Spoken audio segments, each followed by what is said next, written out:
viens d'atterrir et croyez-moi, je règle cette affaire dans 2 semaines maximum. J'ai alerté, tous se sont constitués contre moi. Voilà les résultats. Ça, c'est un sabotage des actions du chef de l'État et ça ne se passera pas comme ça.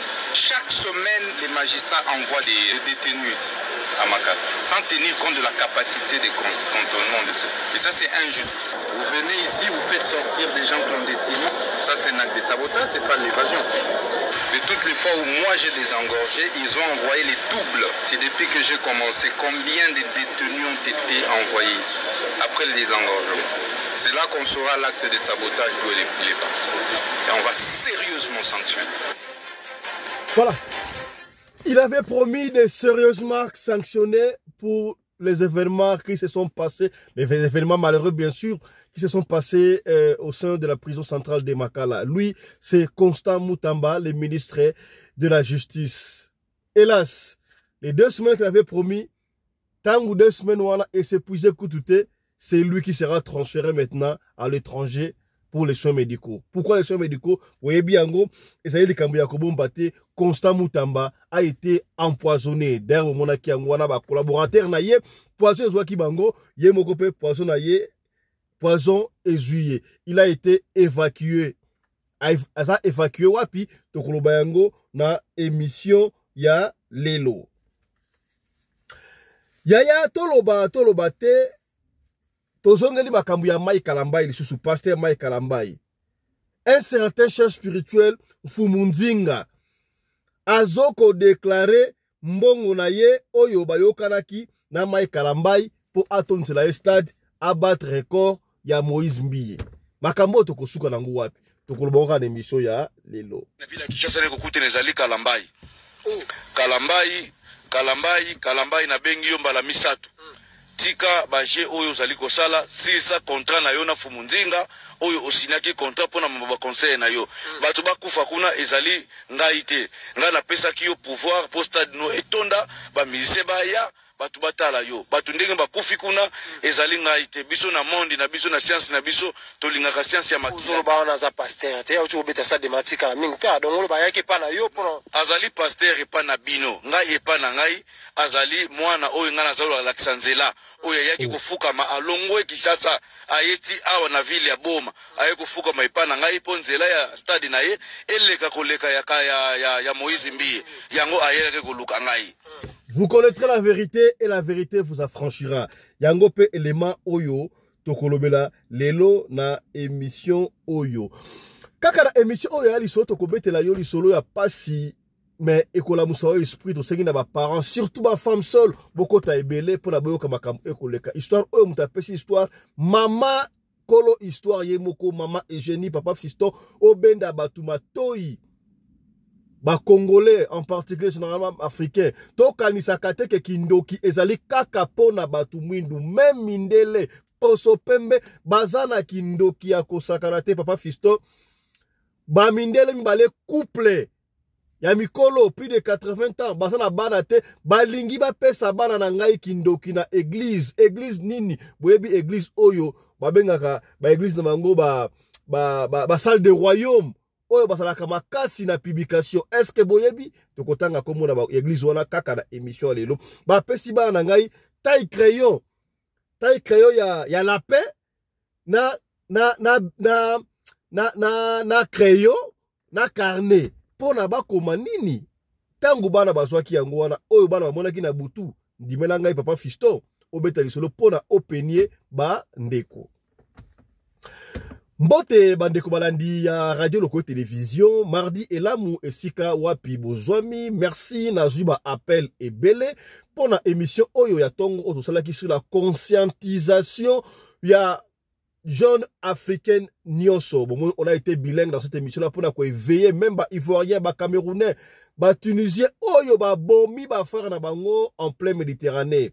Bakantara loko baza mindele nzoka bazali batu mwindu. Merci na baku de film to continuer ya ko partager émission wana pona to conscientiser le jeune africain. Voilà. Yaya partout zali ko na biso ndeko mo akroche ngata na bakato ozala na isangi abandi isangi to isange Dans la on a Isangi, papa il a Isangi, hein. Voilà, la corrigé. Oza na Isangi, oza na Kalemi, na Bujumbura, Topé, na Gaborone, na Ituri, na Venezuela, na Brésil, na Mexique, na France, na Belgique, na Suède, na Luxembourg, na Allemagne, Bundes, partout les États-Unis d'Amérique, et c'est comme vous merci, la confiance, pe fidélité, oyo, vous allez continuer à couper ça, programme oyo, radio locale. Comme on a dit, Tata Pelende, oyo, comme on a dit, fiston Pelende, il n'y a pas de problème, et yeba ke, ngana linga kabo, ben a dit, Tata Pelende, parce que nous devons faire recours à l'authenticité, n'allez qu'on rappeler, aya, nous sommes tous jeunes. Les jeunes n'ont pas le temps de se reposer. C'est le temps de se battre. Pourtant, tu vas se battre. Tu vas vendre sa bande amitié. Tu vas mettre la histoire de ce que nous avons fait dans Mokili. Yaya, oyaki na Mokili oyo. Ndengo yaki na mission. Olingi ozonga sans pour autant otia empreinte. Na ndenge nini. Il faut otia moi empreinte dans Mokili. Alors, quand tient empreinte, c'est pas mauvais. Et ça dit très bien qu'on tient empreinte. Empreinte na yo kotika na Mokili. Et qu'on ça la négatif, et qu'on ça la positif yaya. Merci Nabando. Yo aussi chance ya koyebana. Aussi chance ya qu'on ça la influenceur, to influenceuse. Batuba landaka yo. Talaka malobani ni oyo lobaka. Et ça y est le ko ya kobombate mikolo moi kokoso oyo to bengaka bordir. Et ça li bongo na internet to beti bordir pour la pasteur Marcelo to beti bordir pour la Walesa. Sika boye et le ko ndenge so en plein bordir oyo confrère Nabiso Israël Motombo Disango que je salue, que j'apprécie, il fait un travail très noble et très bien que tout le monde apprécie d'ailleurs. Il n'avait fait que conscientiser Koloba pour la jeunesse, makamon to loba jeunesse sango, ko talisa ba influenceur. Oh bazo chance à koleka la télévision. Oh bazo chance na koleka na ba TV ba téléphone. En fait na public batu ba yokabango bati kaka ko induire batu na erreur. Lelo to ute ko la sabi no moni jeune moka buti na yolo ayeti na mikonga kolongo na cerveau ya papa bomi papa ju cerveau akende ko pe nganga po azwa mbongo. Pona nini peut-être atala ki influenceur moko azokoloba natala mituka na brutal et console sotoire et pesier guana ya kokende koluka po yepe azwa. Alors quand vous avez la chance ya koleka la télévision ya ko en place publique koloba pona batu contrôlaka to menaka vie réelle et c'est que Sango avait dit il n'a rien dit de mauvais. Il n'a fait qu'illustrer pour réveiller conscience. Au lieu de s'enfermer dans la futilité. Tout la réalité, la vie pour la vie, la vie sur Ekende. Nous devons sauver l'Afrique en général, particulièrement le Congo. Alors, qui doivent sauver l'Afrique en général, particulièrement le Congo, tout va payer sur l'Afrique, ce sont les jeunes. Ceux qui te mitiki na makambo zanga tina ba futilité kola kisa o na sala boye na la ki na hôtel boye na kenda ki Dubaï, qu'est-ce que cela va nous apporter? En principe à vacances ou à aucune vacances et koya après avoir travaillé tant que ça va 60 ans, 70 ans, on peut faire tout parce que na ba ajuana aux asus na terre pour ça la moussa tu dois te reposer, tu peux aller en vacances au ça la té.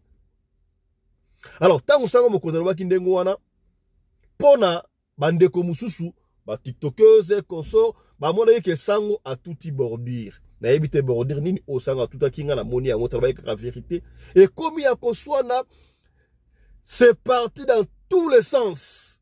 Oya benga papa Sango oya loba boy je ne sais pas le respect d'abord ya mutu ezali susute pa ya batu na lobaka eloko moko talaka tango yo finga ka batu na télévision na YouTube na Facebook na TikTok whatever isiko finga ka batu ozala papa, ozala mama, otalaka venir te. Pour YouTube etikalaka, nyoso tu. Ba plateforme etika, ba image etikalaka. Na lobaka yango kalabana ekoloba les écrits restent, mais les paroles s'envolent. Ce que Ekomana écrit, na ba parole, na vidéo, ça reste. Ozo semenini. Et pas ya bana na yo. Vous savez dans les pays comme les États-Unis d'Amérique, avant comme président ba porter la background na yo. Et si ko wuti. Osalaka ba bete. Batiki ba keti pa tata na yo salaka ba bete siko yo on chance ba mosali boy OK les États-Unis au boti mwana parce que ce mwana boté les États-Unis il a les pleins droits ya ko comme président de la République mwana bakokase mwana pona mama abandaki kofinga batu na YouTube abandaki kofinga batu na internet. Est-ce que bokomi tosoli pembe? Alors je ne sais pas ceux qui va injure wala utaki wapi, mais je na bandaki ko passer en revue ndenga mona benga rango na internet na kutani na publication moko ya notre confrère Tatou que j'aime bien, Politico, et je salue en passant Tatou, a publié que moi j'étais même pas au courant, j'ai appris ça par là, j'ai appris ça pardon chez lui, et pas puis il paraît Marie Antumba barokende bongo na parquet babengisi na parquet ye na confrère na biso Israël Mutombo na ebitenda na kufundi Israël mutakufundi tona ni j'ai pas compris, mais quand même je lis quand même c'est communiqué source nango ezali Politico RDC. Politico eza chaîne ya confrère na biso Tatou hein, au la Politico, allez vous abonner aussi là-bas. Bakobi boy. Dépravation de mœurs. Le parquet général de la Gombe a émis une invitation à charge de la tiktokeuse Marie Antumba. L'influenceuse au cœur d'une vive polémique avec les journalistes Israël Mutombo Disango sera entendue par un magistrat le jeudi 12, je crois les lots. Donc Marie Antumba, yango yo ngam lobi yango te, yango yo voilà, bobo to seli no kuda miniature Marie Antumba donc qui est na Israël Sango je crois, en fait ba bengisi Marie Antumba et pour na baka de ko entendre na lobi te bakangi ah papa fiston, on lobi bakangi Marie Antumba pour na Israël ba bengisi et pas un magistrat pour na bakende ko tourner quelques mituna sous soir dossier yango na Politico ya notre confrère Tatou. Voilà. Autre lo bakite tolobi. Ya yambo to betela oli solo auto tukoloba. Mais to yeba yango tika to développement muke auto kiwana. Oui, c'est vrai. Ne bandela na tela kibino audio boyoka commerce que ministre de justice mwana mboka Constant Mutamba ndenga azali ko promettre dans 2 semaines akoyeba bato basabosa sabotage na prison centrale Makala et puis nyonso to na pesa ki faute et puis ba magistrat batinda ka batu na prison chaque semaine autant de personnes atali kambo eko katana na souciat na commissariat même jour mais bakotinda mutu na Makala pona nini katuku bianza. Alors pendant longtemps notre justice, l'appareil judiciaire avait souffert.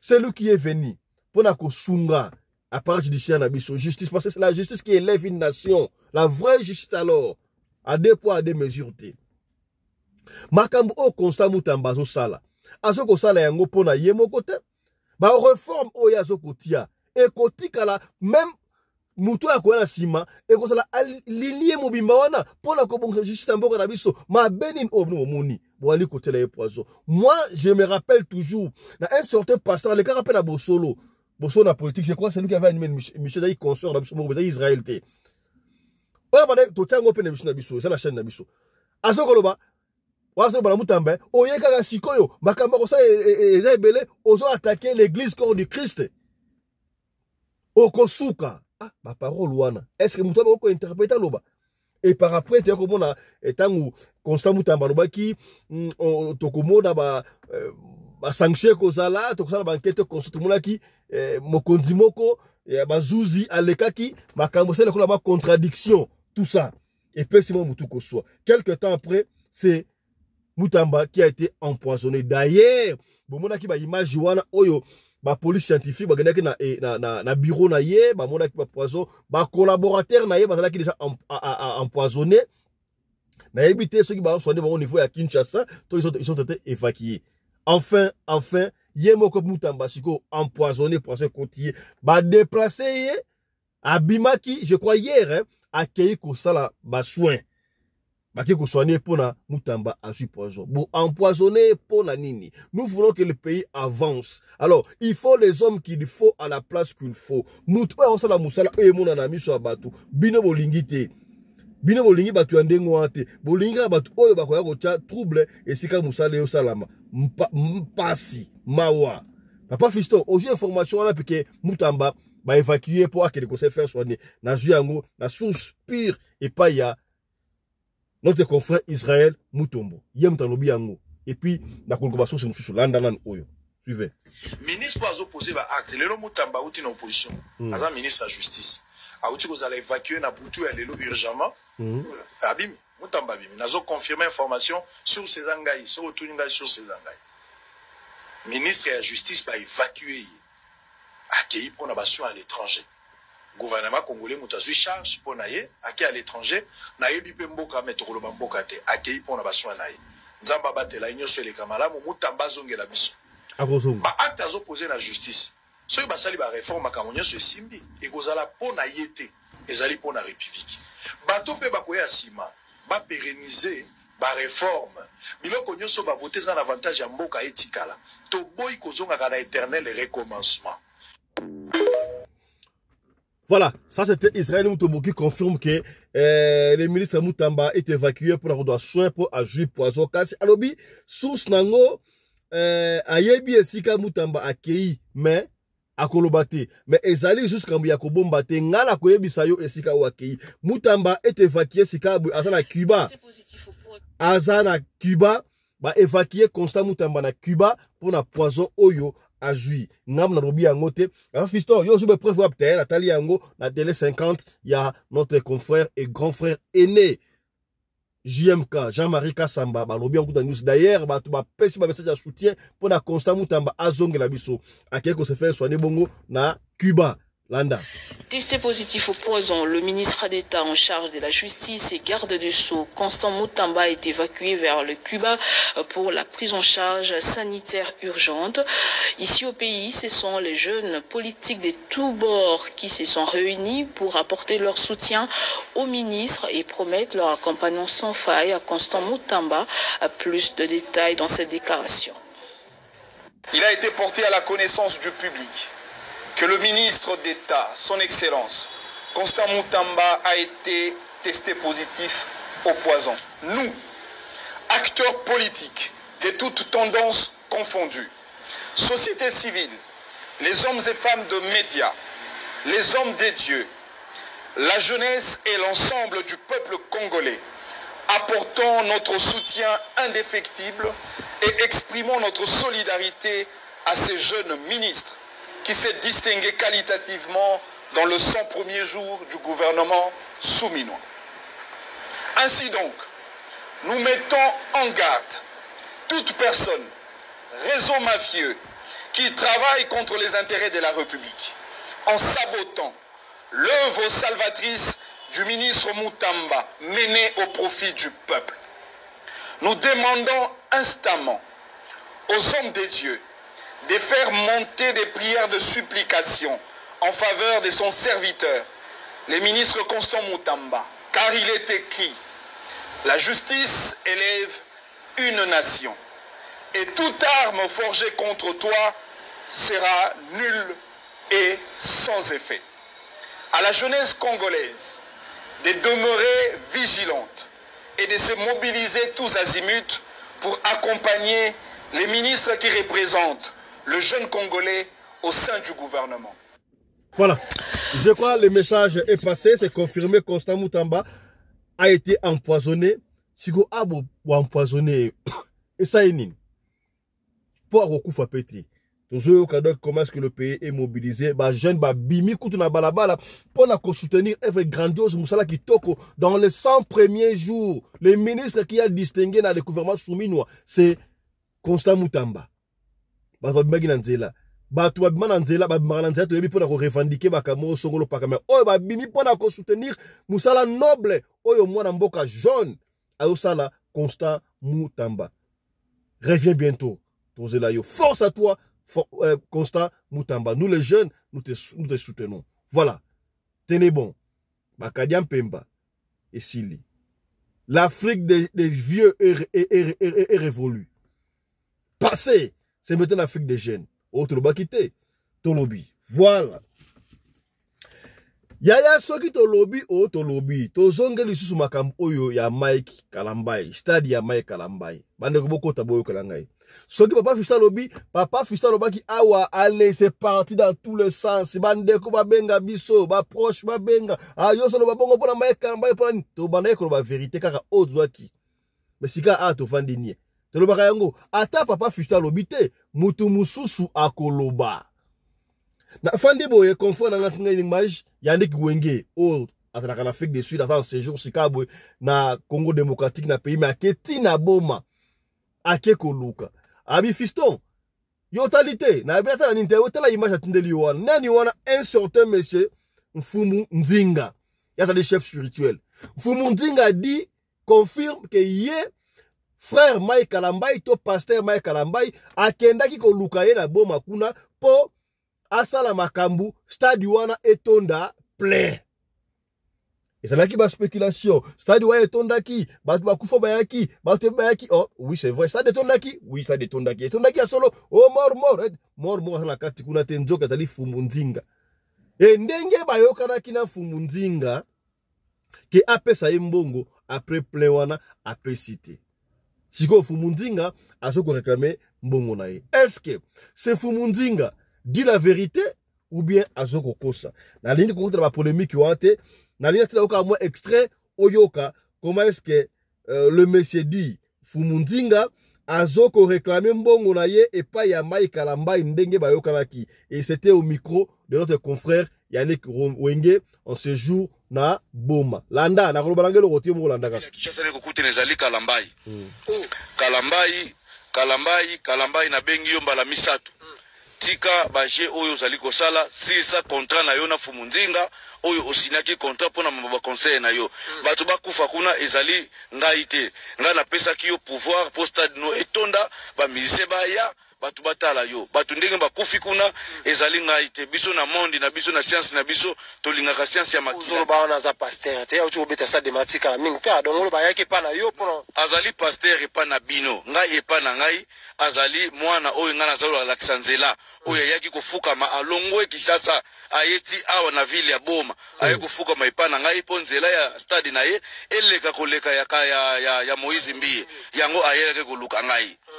So ayaki ayaki na pesi makambo na ngai to signer contrat sekondengi ya sali ba succès na ye wana mbongo na ngai Kalambai azolinga kopesa te donc kanda na ngai oyo ezomema nga na ville ya Kishasa yango wana fa peso combien non wana ezali secret personnel oyo tosinaki na ye ezali document asinaki document mais badati oyo toyokanaki nesi eleki Mfumu yo ngolo bake Mike Kalambai betaki plein wana stade Marti ayaki pa na opopesa makambo oui ezali ngai na pesa ki makambo soki batu bazo reconnaître na concert oyo ya Fali oyo elekaki na temps wana mbula engeke beta ezali ngai na blokaki mbula wana répétez ça ngai mutu na leka na blokaki mbula wana na temps ya Fali siko ya talaki makambo na tali po ye pa zana bagidi spirituel na ye o badikishaka ke to kende boy babike foto kende koluka Mfumu Nzinga azali na ba Congo na Congo central kuna na kati ya ville ya Boma ye nde akopesa yo succès oyo Fali asalaki nde na pesa ki wana mais contrat na ngai akoki ko supporter yango te azuko ka pe ko réaliser yango te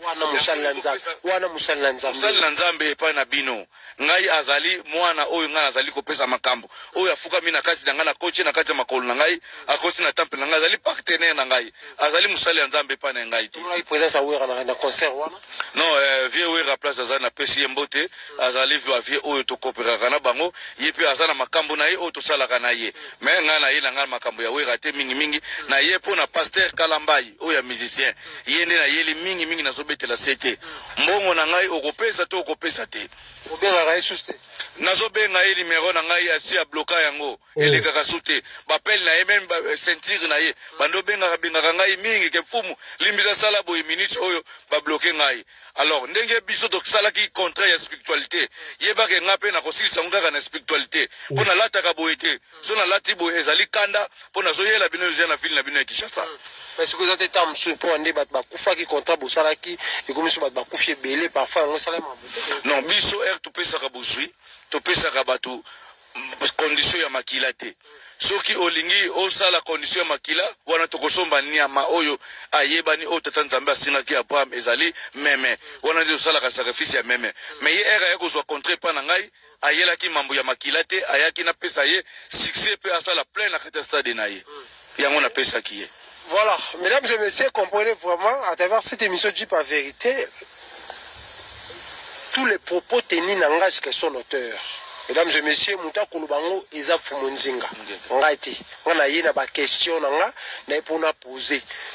toyoki ndenge apesi message na ye biso tozalaka na mpona motu apesa message etali kaka Fumu Nzinga po ntango bayaka basina bacontrat yani kokende na Kin France tozalaka te à part ye ezala bamisusu mpe bayaka non baza ebele bayaka kozwa makambo mpa na ngai mais bazo respecte contrat naza na droit ya kotelemela bango te naza na droit mpe ya kotanga kombo na bango respecte contrat otanga kombo en tout cas na kotanga kombo na te mpo ozo respecte contrat ozokipe Fumu Nzinga na ndenge toyokanaki bapaster ebele ya vile ya Kinshasa wana baza na baeglize minene minene nga kutu bapaster ebele balingaka o te mfumu toya topesa o $5,000 oya na eglize na ngai oya kotika biloko na yo tosalaka me kotika no yango te bite nga nalinga kokosa population te bengi oya oti na kotika neti biloko neti na tiki bunganga bapesa nga $5,000 na yebisa bango non nga nalinga kokosa population te nga nasalelaka musala na ngai ya solo musala oyo bakoko batikela ngai nzambe mpe azotala nga likolo ayebi nde natemisaka musala na ngai.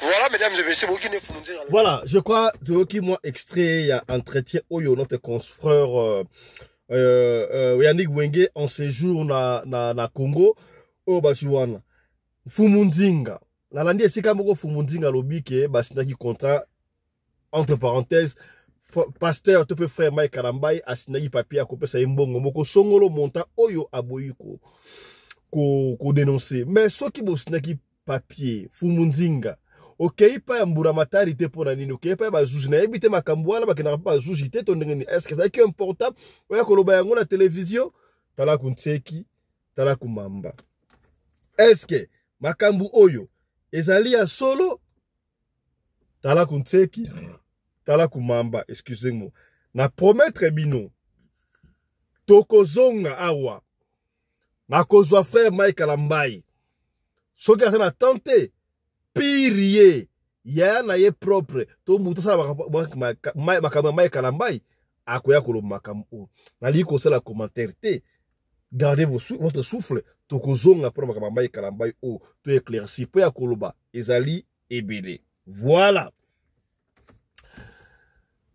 ya to kometela osika aboli solo ya to salaka angele ba femme seule aksinini maman oya vivre à Boko Larbana yemoko sans papa n'est-ce pas oui bokota il y a deux femmes seules oyo ba Boko Larbana na bango bana bakola bakoma pe batu oh papa fisto ozolo ba bango pour ma femme seule pour ma femme seule et ça bien te et sengara papa zala oui et sengara papa zala mais soki chance ya papa ya kozwama et monanité akosala neni il faut aboko la bana ibelo aboko la bango papa mama bakoma pe batu biso to kobetela yo ezali ya mama oyo to bengaye Eugénie mama Eugénie azalaka na France papa fiston beta lisolo oyo ngena azalaka na banlieue parisienne voilà les mots qu'elle avait utilisés dans la banlieue parisienne bande quoi à Paris mbote na bino on est ensemble to partager ma côte ba yoka lisolo ya mama Eugénie azalaka na banlieue parisienne le kola tout africaine to africain en général précisément ba congolais mutu na mutu asana église na ye asambelaka lokola biso ba i catholique muso akosamba na bima muso akosamba na musulman et conso mais to suka ba chrétien na ba chrétien to la ba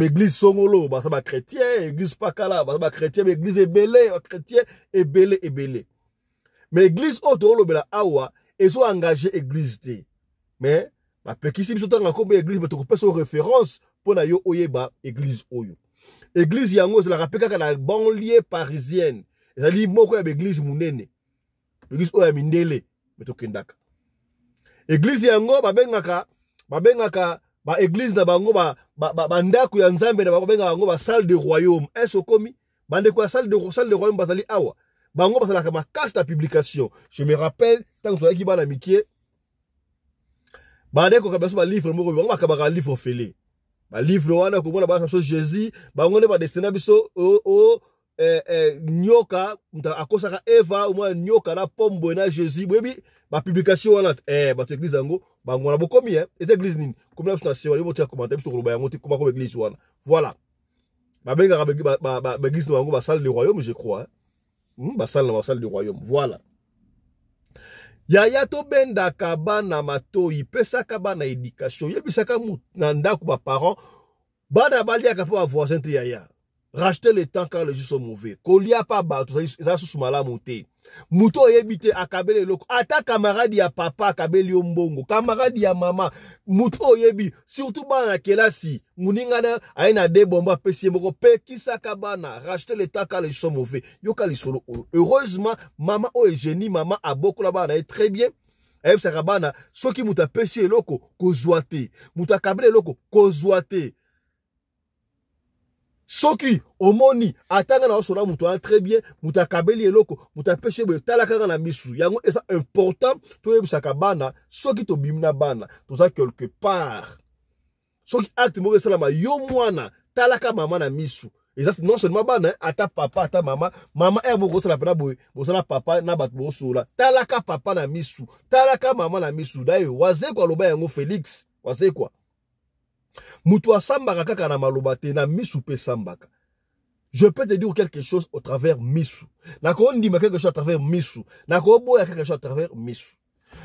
Papa Fiston église wana ezalaka église ya ba portugais ba kendaka pe ezalaka différents services ya ba portugais, ba français, na batu ya lingala uta ezalaka nango to kendaka mais biso lokola bana ngabo botoma na France Papa Fiston, bana botoma na France, to les préférera mingo kende et culte oyo ya français. Pona bana bayo kaka bien. Alors, c'était un vendredi, tant que vous avez congé awa. Kolo histoire n'a pas si histoire na ye. Tant que vous avez en vacances awa, il fallait que vous zonga, je crois, lundi nango. Alors, vendredi, on a dans la salle du royaume, baké église. Tant que baké église, vous avez église ango, donc, ma personne a monté de bandeli, ma personne a monté na souka. Est-ce que commis? Voilà. Papa Fiston, tango culte sili, tango église sili, to pas na mbote konso, couple moko, to yebi pe bango, basa mindele, ba français. Mais basa avancé, basa ba koko, mais ba botate. Yaya, salaka ange na ba koko ya mindele, basa ka songi, mata ginchoro na kati. Li kamute, bishi bango basa ba mindele, basa mundele choro le kamutu mwi dukutu. Papa Fiston mindelo wana ba yena ebite soki na butu na bango ba pesa ki bango vision ke bana oya ngato na ebite oyebi ke ba ya bana nga mibale ba pesa ba cadeau wana eza ki carnet moko ya mukie na crayon na taille crayon moko boye e ba taille crayon za forme nyama ya isa forme lapin taille crayon mais ya lapin kitoko ko sakanati. Moi, c'est mission na saki, après ça bana nga. Lokola bana na nga ba yebike, ba ko zo cadeau pa mupayate. Il faut noter la maman na misu. Ba talinga na misu, nape, bon, na kipaki na nga ite, na saki on sini moko te. Lokola na sali sini moko te, bana, ça va, ba zui ba cadeau wana. Papa Fiston, moi si on est à mundele koko wana mundele, na zena mbala yi apesi bana nga taille crayon, ya lapin, na carnet, na crayon. Bana baji yango batiwa. Tangu to kompe na ndaku. Mama bakado ya pesa biso yango baboso yango tsali kwa mesa. Yaya, yo mwana na wa sana anniversaire ya camarade Nicole. Yebisaka bana na école. Soki anniversaire ya camarade, c'est pas tout le monde anniversaire ya camarade ba na cake, gâteau, ba ina ba biscuit, ba chips, mike, ba pesa bana au nombre de classes. Yebisaka mwana soki anniversaire mninge zali ba pesi mo makoli ndengo wana ba yebi esike utiti aya nango na ndaku papa to ba ko sambela pona yango ba ko tala tika yango pendant quelques jours ata une semaine sambela pona yango soki za malamu okoki ko pesa mwana to pe ko bwaka aliaka yango ne kolti est-ce que komi to soli pembe o papa Fiston ba ita lobi tango bakomi na ndaku azwi bakado wana atiango alikola mesa. Papa Fiston na atiango alikola mesa. Toke na biso pe toke kolala. Bana balalaka bango bale ya la leki ya la na mbeto likolo leki mbeto ya se ngata na femme seule Papa Fiston na lalaka chambre na ga ya kokanga te na tika la porte muke pour surveiller mouvement bana parce que maman nyoso tout la na malamu. Est-ce que maman yoso ko lali bo sambeli olali ozamukata na tongo tintin. Maman ko kolala lokola bon tabate, papa ko kolala pour papa ke musana tongo y a pas de problème, même papa père ko tabe papa ko kolala. Maman muta servir à famille. Maman il faut la mukara na butu o servir à bana. Est-ce que yom dotala nga o la mukara na butu o servir à bana? O combien? Ah omoni na zuyo la mukara te. Tela nga ba j'aime alors, ta ba j'aime. na zuyo eso sabona gut sabone ko ya to sabona kana chaîne tata pelende to sabona ka radio lokolo ezali unique chaîne le seul programme oyo epesa kabisengo soko silisi kotala émission okosimba quelque chose aux à la famille alors tout la papa maman on s'abonne déjà to s'abonner ko à la famille masolo oto betaka aux à bisoté et ça masolo oyo bino moko pesa ka bisoto beta yango pona ko nuire batuté pona ko bebe sa réputation to pour marba batuté mais pona ko sumaka c'est de quoi kuyaki yo okuyate et si kapende quoi longa ki osala nini yo pe olonga te c'est que bien maman la mukaka na butu surveiller bana sobale ala mukaka ata deux fois soki ata olembi ata mbala moko te c'est que bien mbote na yo la première dame de Belgique maman Marie-Thérèse na moni yo mbote maman Emezola de moi mbote na yo maman Suzanne Massamba mbote voilà badaba oyo ya ngai bazanga kate voilà c'est ça kenda kandengo wana voilà papa Fiston na ba 22h bala to sambe parce que fallait so classe bandi bala la 20h voilà femme seule mari éduqué bana comme c'est doit 20h bala bakiko ko lala ngape na fa na mbedo sa makabla papa Fiston to ko 22h papa Fiston bala bala li papa 22h to ko 23h na moni faux mouvement na émission na la porte au funga mat na moni ko lili ya mutu elinge côté la chambre bana yukuti na couloir so ya boy oh faux mouvement boy neni papa Fiston na ina la mukabo kilo ouais mais c'est la moi ce qui va suma be elinge attaquer na ko bina otie okomona olali boye ozolingo la mukame fatiga ko sakanate et suis ma be c'est pourquoi il faut toujours prier et ya kola la kate sans pour autant prier est-ce que commis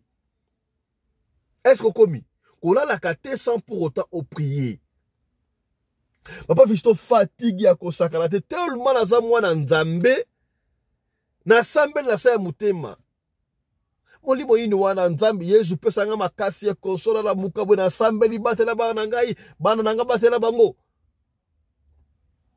ton la sambe siko ndengo wana esprit nzambe sala la carte na ngai na bi mais esprit oboye ndenge esa ba va vient boye ndo na mona oki ba be présence ba bi na ndako mbala moko na se rappeler na bi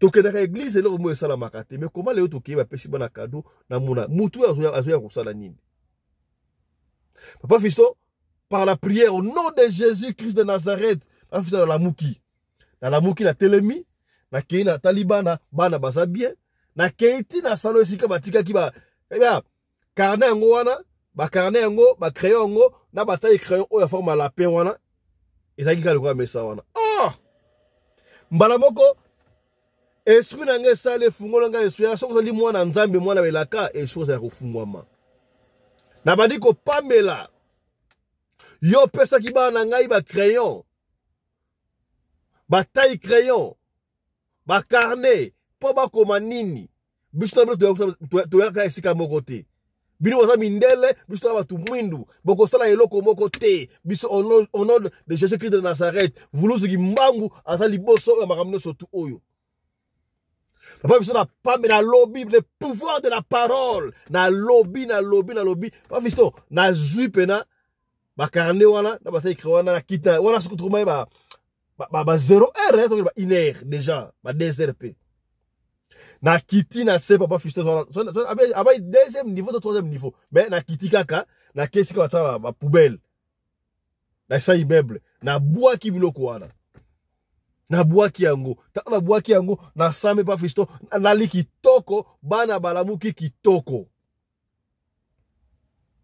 siko dimanche tant to kei culte na salle de royaume kuna ozomona na modi siko ba papango na mwasi na mwa bikolo wana oyebise mutana na culpabilité ndenge azalaka ba otala nga boye ngape na bino na ko kimisa miso na ko fixer bango miso mona ke baka obosalaki na yebino ba Fiston miso na mane ko tala bango eza pona na yebisa bango moni na otala bino boye bo sala ngelo côté biso za ba congolais ba africain ino mindele to yaka mboka bo sala biso rien ba oso ko luka ma soni mais boyebi na poto awa il paraît ba tribunal la kindoki ezalaka te oke funda mutu kindoki ndenge nini mais to yoka pe ke tribunal ba ndoki ezalaka pe na poto kuna mais okutuna ndenge nini tala kunteki tala kumamba mais lisolo moko pe aboye ndeko moko ndeka na TikTok abetaka lisolo moko kaka bakoka mindele bapesa mwana bango cadeau ya mwana propi webi lisolo ngo ça rappelle moi rage buzz tout ça il a la chaîne na biso to betaka ngo pe awa to betaka ngo pe awa boka ngo do bablo ndeko ya seleka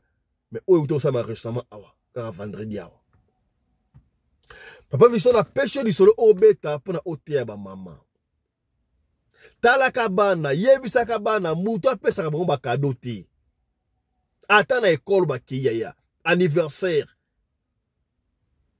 bapesi mo eloko mo bachips babiscuit emballage à tout un chacun aya na ndako sambelaka talisaka bana amoni eloko na nzela azwa te là d'ailleurs c'est très mauvais, c'est très mauvais. Oyebi ke nga mo po ndie komela nga na yebi te mais na sa bino voisin nga pona nga na complexe tanga au porte voisin koto ya gauche mundele ya droite ataka indien nga na ki liko na fa na se reposer oh tala bana nga mayela ko sakana te fils à papa abona ka voisine wa ye abeti porte pas koko voisine ye oh non, la soli ma pebele, bozo lipa moko, na ndeni. Moi, na ebisi, yo so api so lipa ndenge nini. So lipa, est-ce que lipa, pena lipa, la fou isi lipa. O so ma pebele, mais, asa rapela mwana musala, po no pesi mwana musala, otangi na wana ndagu nangu. To, o pesi ba sécurité te po na segwa gerolie, oya ko pepso lipa, l'intention nini. Opi anga tata sede ki lipa. Na ndeni na ya. Mwana ya mukolo ya mapasa asuseka akuna abina ozoli pa ke pesa ba sécurité bongo soki bana bazaki éducation malamu te bazaki bana bidialia alinga ta pe lipa wana asuka ka atesika mapezalaka confondi alobi pe lo moko te to bande ko bakolia ololipa wana ekomi makambo ke bana mutu akabela olipa o na zemi mutu boka yeno zo orange Kebra monte kabla orange te. Akabla olipa te. Akabla etabe moko te.